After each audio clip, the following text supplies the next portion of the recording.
జగన్మోహన్ రెడ్డి గారు ప్రెస్ మీట్లో మన మౌలిక గారు ఆధారాలతోటి సాక్ష్యాలతోటి మీరు అర్థం చేశారు లేదా జగన్ గారి ఈ మధ్యకాలంలో ఏదైనా కూటమి ప్రభుత్వం ఏదైనా ఒకటి అంశం గురించి ప్రస్తావిస్తే కనుక అది అబద్ధమైతే కనుక అంటే అది ఏదైనా క్రెడిట్ చోరీ లాంటిది అంటే వాళ్ళు చేయని పని కూడా తమ ఖాతాలో వేసుకునేటట్టు ఉంటే కనుక వెంటనే జగన్మోహన్ రెడ్డి గారు రియాక్ట్ అవుతున్నారు.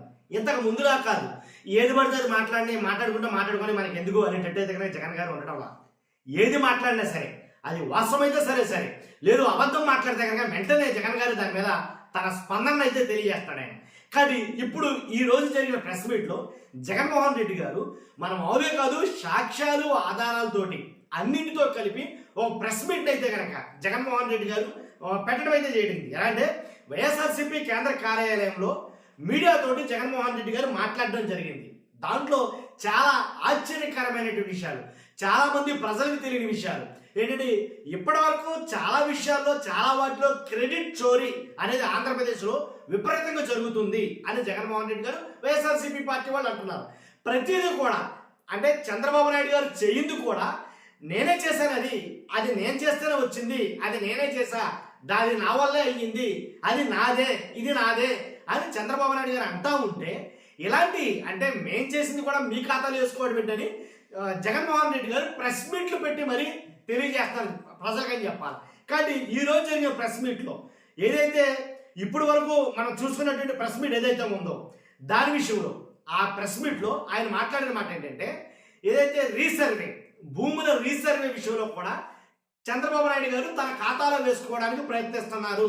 కానీ ఆ రీసర్వే అనేది అసలు ఎవరు చేశారు, ఎప్పుడు వచ్చింది, ఎలా జరిగింది, ఏంటి అనేది ఆధారాలతో సహా 1, 2 కాదు అసలు దాని గురించి ఎలాంటి ప్రాపగండా అయితే సృష్టించారు చంద్రబాబు నాయుడు గారు అనేది చాలా సుదీర్ఘంగా అయితే మాట్లాడడం జరిగింది. ఏమేమి చెప్పారో కొన్ని హైలైట్స్ అయితే నేను చెప్పాలనుకున్నా. ఫస్ట్ లైక్ చేయండి, చెప్తాను వాస్తవాలను ప్రజలు తెలియగానే మీ బాధ్యతగా లైక్ చేయండి. కొత్తగా మన ఛానల్ చూస్తే పక్కాగా సబ్స్క్రైబ్ చేసుకోండి. మీ అమూల్యమైన అభిప్రాయాన్ని కామెంట్ రూపంలో తెలియజేయండి. రీసర్వే వాస్తవాలు ఏంటంటే దానిపైన కూటమి ప్రభుత్వం దుష్ప్రచారం చేస్తుంది. రెడ్ బుక్ రాజ్యాంగం కావచ్చు, ఇంకా ఏవైతే కావచ్చు. దుష్ప్రచారం ఎలాగంటే ఇదే రీసర్వేని అడ్డం పెట్టుకుని గత ప్రభుత్వం అంటే ఎలక్షన్కి ముందు చాలా దారుణంగా అయితే కనుక మాట్లాడడం జరిగింది. అప్పటి టీడీపీకి అనుకూలంగా ఉన్న మీడియా కూడా చాలా దారుణంగా అయితే కనుక కొన్ని వ్యాఖ్యలు వాస్తవాలు అయితే కొన్ని కథనాలు అయితే కనుక రాశారు. ఏమని మీ భూమి మీది కాదు, ఇది ఈనాడులో ప్రచురితమైంది. ఇప్పుడు 10వ తారీఖు 5వ నెల 2024లో ఈనాడు వారు రాసింది ఏంటంటే మీ భూమి మీది కాదు, ల్యాండ్ టైటిలింగ్ చట్టంతో జరగబోయేది ఇదే అని కొన్ని అవాస్తవాలను అయితే ప్రచురించడం జరిగింది. తర్వాత మీ భూమి మీది కాదు ఈనాడు, తర్వాత కాళ్ళ కింది నేల కదిలిపోతుంది, ఇది కూడా ఈనాడు వారు రాసిందే. ఈనాడు వారు అనేది వాళ్ళే కాళ్ళ కింద నేల కదిలిపోతుంది అని అయితే కనుక అంటే ఏదైతే రీసర్వే జగన్మోహన్ రెడ్డి గారు చేస్తానని అన్నాడో అన్న నాటి నుంచి కూడా అసలు బీభత్సంగా పచ్చపత్రికలన్నీ భయంకరంగా దుష్ప్రచారం చేయడం మొదలెట్టాయి. రైతు గుండెల్లో పలువురాళ్ళు ఈనాడు రాసినటువంటి వార్త ఇది కూడా ఎన్నికలకు ముందు సమగ్ర భూ సర్వేపై ఎల్లో మీడియా తప్పుడు కథనాలు కొన్ని కథనాలు అయితే ప్రచురించిందన్నమాట వాస్తవమే. మీ భూమికి ముప్పు ₹3 అని ఇంకొక వార్త. తర్వాత మీ ఇల్లు మీ భూమి ఎవరివైనా కావచ్చు చెప్పలేం అని ఇంకో వార్త. భూరక్షణ కాదని భక్షణ అనే ఒక వార్త. తర్వాత ఇంకా ఒకటి కాదండి ఇలాగా టైటిల్ యాక్ట్ ప్రజా కంటకమే అని ఒక వార్త. మీ భూమికి జగన్ స్పాట్ పెట్టాడు అని ఒక రకమైన వార్త. ల్యాండ్ టైటిల్ యాక్ట్ కర్మ కర్త క్రియ వైసీపీ సర్కారే అని ఒక వార్త. భూమి పట్టా నాదా జగందా అనే ఒక వార్త. ఎంత దుర్మార్గం అండి ఇది నిజంగాను. అసలు అంటే కొంతమంది రైతులు అంటే ఎలా అంటే నిజమని నమ్మారు దీన్ని. చాలా మంది రైతులు ఇది వైఎస్ఆర్సీపీకి తీవ్రంగా దెబ్బపడిందని చెప్పాలా ఈ ల్యాండ్ టైటిలింగ్ యాక్ట్ ద్వారా. కాకపోతే ఇప్పుడు నాది నేనే చేశాను, ఆ రీసర్వే మొత్తం చేయడం మేమే అని ఇప్పుడు గొప్పలు చెప్పుకోవడానికి బయటకు వస్తారు. అందువల్లే జగన్ గారు ప్రెస్ మీట్ పెట్టారని మాట్లాడతారు. కాబట్టి రైతన్న మెడపై రీసర్వే కత్తి వినారా ఇలాంటి టైటిల్లు పెట్టి ఏంటి ఈనాడు కావచ్చు, టీడీపీకి అనుకూల మీడియా కావచ్చు, ఈ రకంగా రాసుకుంటూ వచ్చింది అప్పట్లో. కానీ వాస్తవాలు రాయాలి కదా, నిజంగా తప్పు అయితే తప్పు అని తప్పులేదు. కానీ జగన్ గారు చేసిన రీసర్వే అనేది మామూలు విషయం అయితే కాదు. నిజంగా నేనైతే చెప్తాను. అది ఎలా అంటే 40,000 మంది ఉద్యోగులు దీని మీద పనిచేశారు.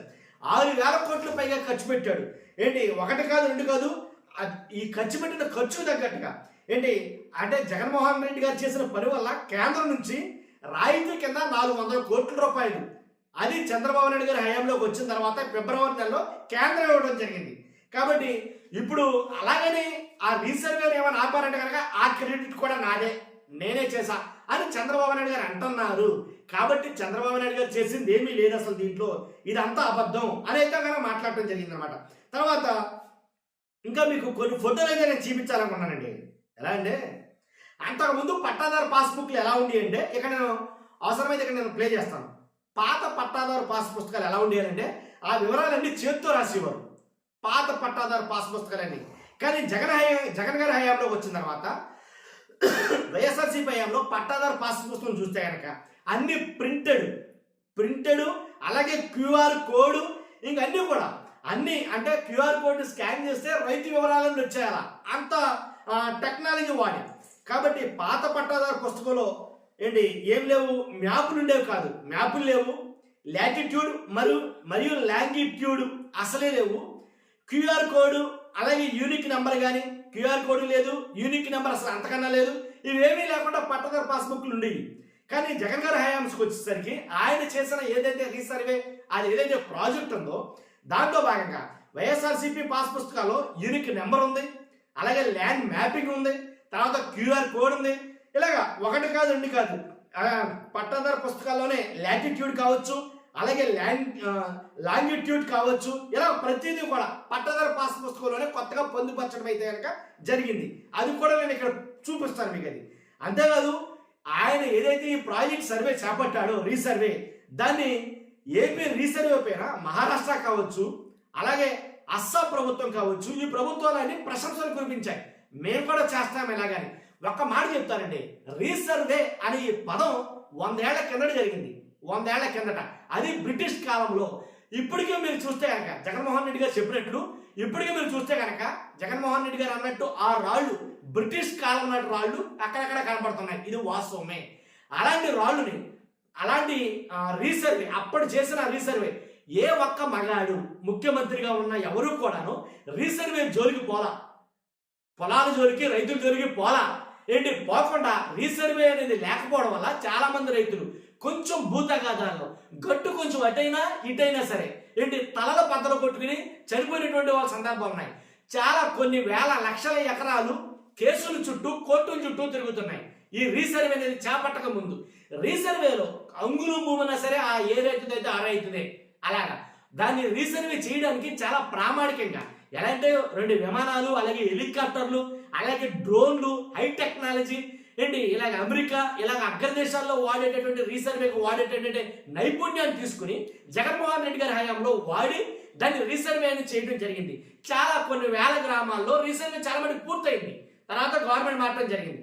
కాబట్టి ఈ రీసర్వేని ప్రాపకండా అంటే మసిపూసి మారేడుగా చేయడం అంటారు. కానీ దాన్ని అదో రైతుల దగ్గర భూమి లాగేసుకుంటున్నాడో అది అని చెప్పేసి తర్వాత మీకు ఇంకోటి చూపించాను నేను. ఏంటంటే అప్పుడు రాళ్ళు ఎలా ఉన్నాయి అంటే కనుక అప్పటి రాళ్ళు వేరు, సరిహద్దుల్లో పాతుకుంటాం కదా మన రాళ్ళు, ఆ రాళ్ళు కాకుండా జగన్ గారి హయాంలో కొన్ని కోట్ల మీద రాళ్ళు, కోటి పైగానే రాళ్ళు ఏంటి సరిహద్దు రాళ్ళు తరలించడం, ఏదైతే భూములు ఉన్నాయో ఆ భూముల్లో రాళ్ళు పెట్టడం, దాన్ని వైఎస్ఆర్ జగనన్న భూరక్ష 2020 ఆ వైఎస్ఆర్ జగనన్నని పెట్టడం వల్ల అదిగో వైఎస్ఆర్ జగనన్న భూరక్ష ఏంటి పొలం మాది, పొలం ఆ రైతుది ఏంటి పట్టద కాగితాలు రైతువి, సరిహద్దు రాళ్ళు ఏమో నీ ఏంటి అని ఈ రకమైన ప్రచారం చేసి రైతుల గుండెల్లో ఏంటి రైతు పరిగెత్తిచ్చారని చెప్పాలి. ఒక మాటలో రైతు భయపడిపోయేలాగా రైతు బెంబెలెత్తిపోయేలాగా దుష్ప్రచారం అయితే కానీ జరిగిందన్న మాట వాస్తవమే.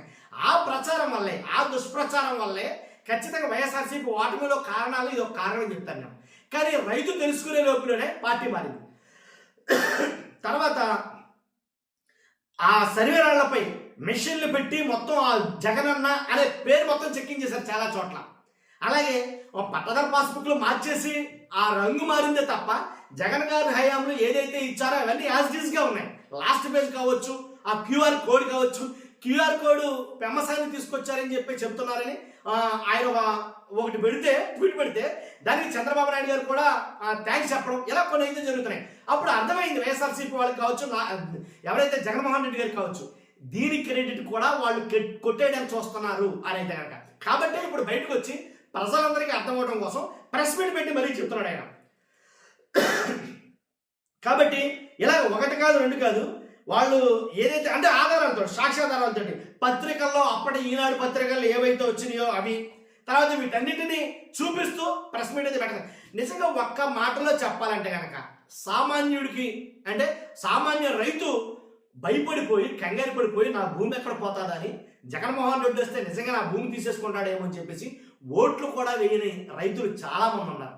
మీరు నమ్మండి నమ్మకండి, దీని ఎఫెక్ట్ దీని ప్రభావం ఎంత పడిందో రైతుల్లో చాలా మంది నేను కలిసిన అప్పుడు నేను విన్న మాటలు బట్టి చెప్తున్నాను. చాలా మంది రైతులు ఈ ల్యాండ్ టైటిలింగ్ యాక్ట్ ఏదైతే ఉందో ఆ చట్టం నిజంగా మామూలుగా కాదు, భయంకరంగా దానిపైన దుష్ప్రచారం చేశారు. ఇంకేముంది, మీ కాగితాలు లాగేసుకుంటాడంట, ఇంకేముంది మీ భూమి పోయినట్టే, ఇదంతా జగన్ గారి పేరు మీద ఉంటుందంట అని అయితే కనుక కొన్ని దుష్ప్రచారం, భయంకరమైన దుష్ప్రచారం అయితే చేశారు. అదే ల్యాండ్ టైటిలింగ్ యాక్ట్ కేంద్ర ప్రభుత్వం సమర్థించింది. కేంద్ర ప్రభుత్వం తీసుకొచ్చిన ల్యాండ్ టైటిలింగ్ యాక్ట్ని ఏంటి జగన్ గారు తీసుకొచ్చారని చెప్పడం, అలాగే ఈ రీసర్వే గురించి. కాబట్టి ఇలాంటి రీసర్వే గురించి ఈరోజు జగన్ గారు ప్రెస్ మీట్ పెట్టి దాని గురించి వివరించడం జరిగింది. మంచి ఎవరు చేసినా సరే ఖచ్చితంగా దాన్ని ఒప్పుకుని తీరాలి. అది జగన్మోహన్ రెడ్డి అయినా సరే లేదా చంద్రబాబు నాయుడు గారైనా ఎవరైనా కానీ మంచి చేస్తే కనుక, నలుగురికి ఉపయోగపడి పని చేస్తే కనుక ఖచ్చితంగా ఒప్పుకుని తీరాలని అంటాను నేను. కానీ చూస్తున్నాం మీరు అందరూ కూడా మీ అభిప్రాయం ఏంటో ఖచ్చితంగా కామెంట్ రూపంలో తెలియజేయండి. ఫస్ట్ అయితే లైక్ చేయండి, కొత్తగా మన ఛానల్స్ పక్కాగా సబ్స్క్రైబ్ చేయండి. మీ అమూల్యమైన అభిప్రాయాన్ని కామెంట్ రూపంలో తెలియజేయండి. Thank you very much.